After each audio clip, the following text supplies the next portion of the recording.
Welcome back to Maryland HVAC Repair.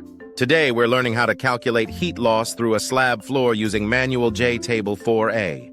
This is a little different than walls or windows because for slab floors we don't use square footage. We use the length of the perimeter, since heat mostly escapes through the edges of the floor. We also use something called an F value instead of a U value.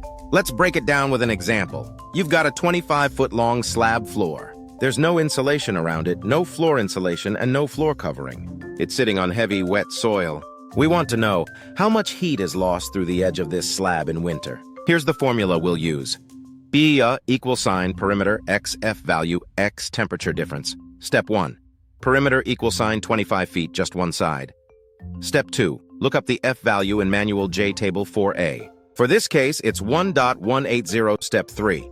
Since we're calculating heat loss, we use the heating design temperature difference, which is 50 degrees. Now plug in the numbers.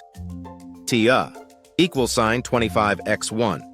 18 times 50 equals 1,475 BTUh. That means this section of slab floor loses 1,475 BTUs of heat every hour in cold weather. And that's how you calculate heat loss through a slab floor using Manual J the right way. If this helped, like the video, subscribe, and keep watching Maryland HVAC Repair for more easy HVAC tutorials.